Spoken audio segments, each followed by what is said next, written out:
Pues aquí, como en Togo, han subido la gasolina y el petróleo en general y los transportistas pues están protestando, como es normal, porque no les sale las cuentas. Estamos aquí parados y no saben si me van a dejar pasar o no. No, ha ido a preguntar el chico este y que no, me viene diciendo que no, que no vamos a pasar.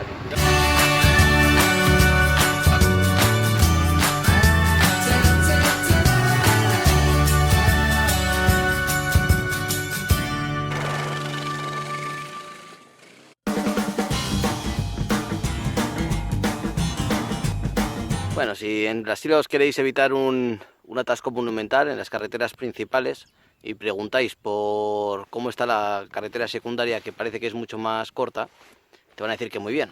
Y está muy bien, pero no deja de ser una pista embarrada.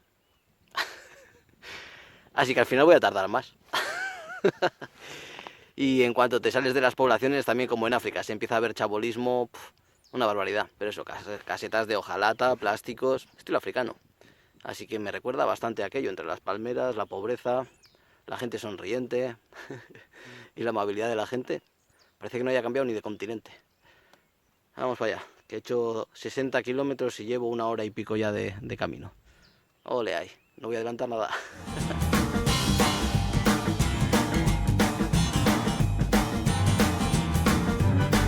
Bueno, lavadita la moto, que ya he llegado de Santa Cruz de Cabralia a Ileu, la ciudad de los esclavos ahí, que los trajeron a todos aquí. Así que nada, voy a lavar la moto con una técnica depurada, súper extraña, y a buscar la casa de la couchsurfer que me aloja. Ya he reventado 4.000 kilómetros en pocos días.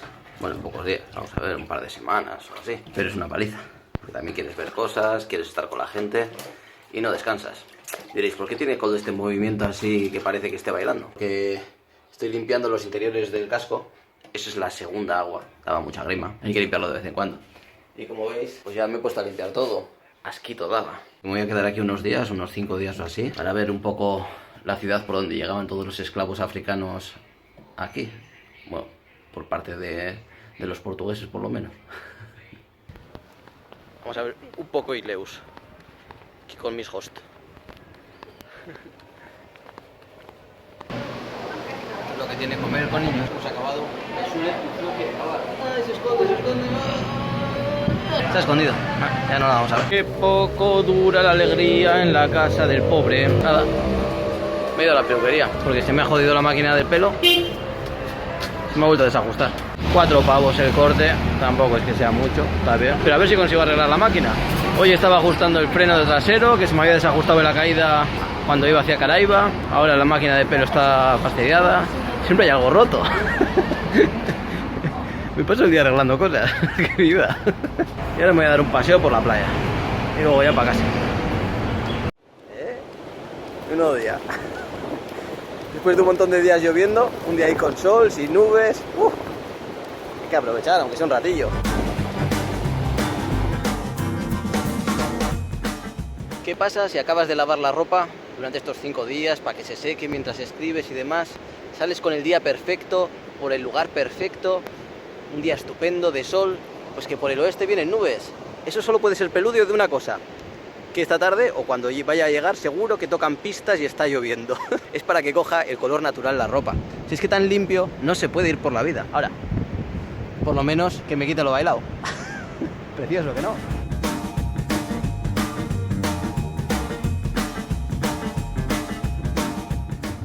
Parece que voy a evitar la lluvia por lo menos. No hay mucho polvo, igual incluso estoy limpio un rato más.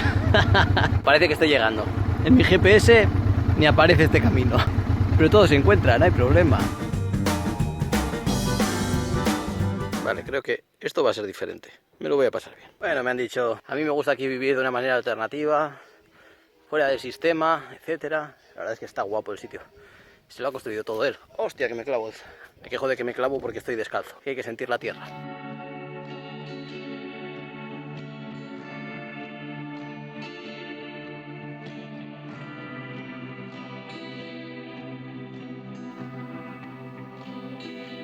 Pues la recomendación que hacen a todos los viajeros, beber agua embotellada, ¿verdad? Aquí se bebe el agua del río. Por lo visto, Neil, que es el couchsurfer que me aloja, Vino a vivir aquí hace 2 años, que es cuando empezó a construirse su propia casa. Y ahora está plantando pues árboles frutales de todo tipo y quiere crearse aquí un espacio autosuficiente en el cual pueda vivir de sus cosas. Trabaja de vez en cuando le salen pequeños trabajillos, o va trocando pues servicios, digamos, o trabajo por comida y por cosas que le puedan hacer falta, y vive aquí todo tranquilo. Me ha enseñado toda la zona esta de huerta que está plantando, y tiene plantas que alucinaríais. Todo esto son frutales. Me ha dicho que en 5 años estarán dando fruta.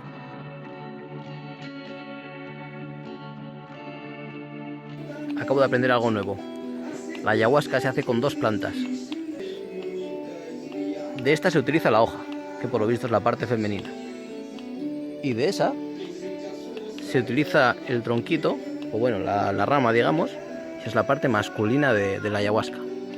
Debe ser como una cosa de compensación o no sé qué. Y entre ellas 2, parece ser que es con lo que se hace la ayahuasca, que por lo visto es muy alucinógeno. Cosas que se aprenden por aquí, por Brasil. Me explicaba Neil que hay 2 corrientes tipo religiosas, así cristianas, que utilizan la ayahuasca. Y hay una tercera que es la chamánica, que también, y que aquí la gente pues consume ayahuasca así con normalidad, lo que en Europa nos haría un miedo terrible. Curioso, ¿no?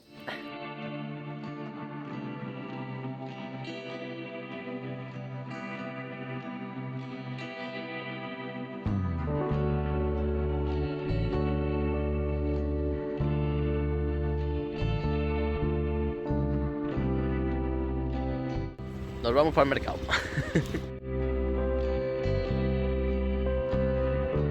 Ya estamos 30 o 40 kilómetros después.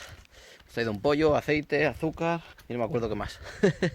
Yo creo que a los pobres no les sale o nos sale muy cara la compra, porque al final tienes que hacer muchos kilómetros y traes pocas cosas porque no hay nevera. Los pobres pagamos más. Hay que comprar todo fresco, porque si no se pone malo. Entonces hay que hacer muchos viajes. Si hay que comprar cada día o cada pocos días, al final los productos pues salen muy caros, en mi opinión. Y lo bonito que tiene el trópico es que te empapas de camino allí y casi te has secado ya de vuelta.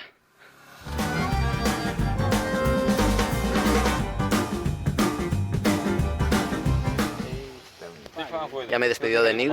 Voy ahora camino de la Chapada Diamantina. Tiempo muy cambiante, a ratos llueve, a ratos sale un sol y calor que te mueres.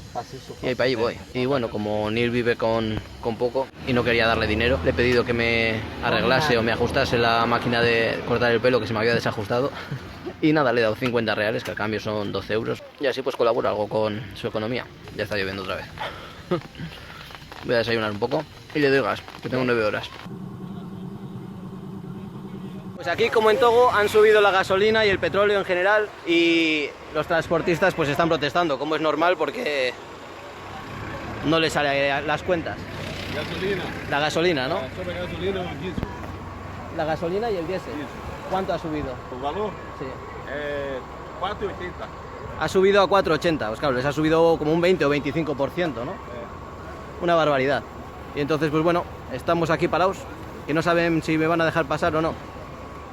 No, ha ido a preguntar el chico este y que no... Me viene diciendo que no, que no vamos a pasar.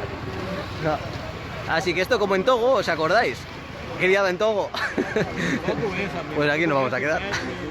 En estos casos lo que hay que hacer es tomárselo con filosofía. Compras una botellita grande de agua, que va a ser tu mejor amiga. Hidratarse bien, esperar a que sea la hora de comer. Y cuando estén comiendo y bajen la guardia, ir a hablar con ellos a ver si me dejan amablemente pasar. ¿Qué más voy a hacer? Ahí está.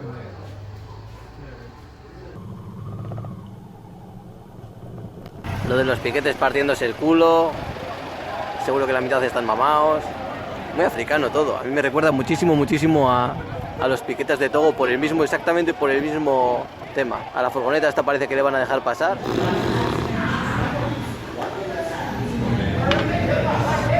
Se está poniendo complicado. He cogido un hotel cutre de 7 pavos para pasar aquí la noche. De hecho, voy hablando con unos, con otros, y me dicen de todo. Ahora a las 5 o 6 van a quitar el piquete de hoy. Pero se supone que a las 5 de la mañana vuelven a ponerlo. En Brasil desaconsejan completamente viajar de noche. Pero hasta el domingo van a estar de huelga. Entonces, posibilidades: viajar de noche a partir de las 5 o viajar de noche antes de las 5. Me voy a ir a cenar algo y me voy a echar a dormir pronto. Vamos, que no tengo ni idea, pero va a ser una aventura. Sobre todo porque también yendo de noche no puedo ir rápido, está lleno todo de badenes, agujeros. Si mañana sigo grabando, es que no me he dado una hostia en moto. Las 3 de la mañana, el gallo está por ahí cantando, espero que no despierte a los camioneros. Y voy a intentarlo, voy a conducir de noche a ver si consigo llegar a algún sitio. Por lo visto, por lo que estaba viendo anoche en las noticias, no hay gasolina ya en la mitad del país. Así que a ver lo que pasa. Pues ya.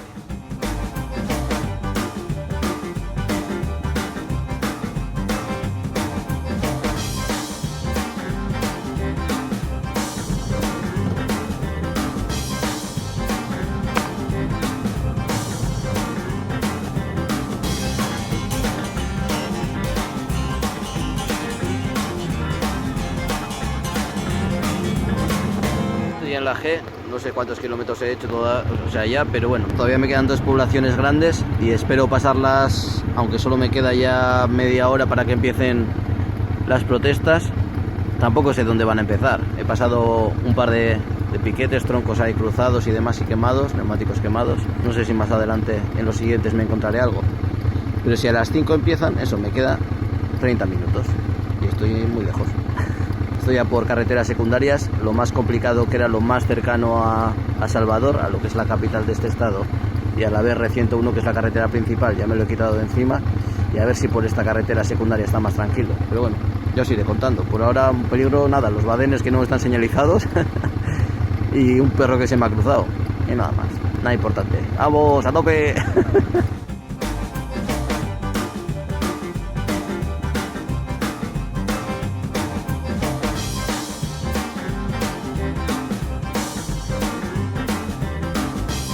200 kilómetros y una reventada considerable después, he parado a desayunar porque no me tengo el pie. Me quedan unos 140 kilómetros todavía. Ahora voy a salir a una vía principal, así que espero no encontrarme con manifestantes. Las gasolineras, muchas están vacías. Las que tienen gasolina tienen unas colas del copón, salvo en la que he echado yo, que estaba en un pueblito perdido por ahí a las 5 de la mañana. Justo acaban de abrir. Y entonces no he pillado cola. Pero cuando tenga que repostar otra vez va a estar complicado. La verdad es que después del pueblo ese que he parado para contaros la historia, estaba jodido, ¿eh?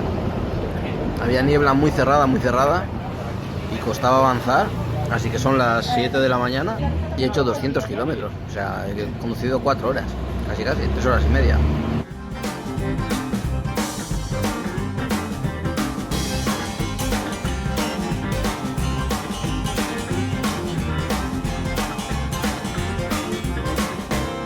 Para mí la vida, ¿cómo disfruto? Que me lo paso yo solo. Alucinaba en eso también porque viajo solo y me he metido por aquí solo, claro. Todos los que han pasado hoy, salvo las 2 chavalas que me he cruzado a la mañana, todos iban con guía. Entonces, claro, les alucina que yo vaya sin guía. Me dicen, ¿y cómo te orientas? Le digo, bueno, pues con un GPS, con el Maps.me y tal. Dice, pero tú ya has andado en monte, ¿no? Y digo, vaya, una miajita.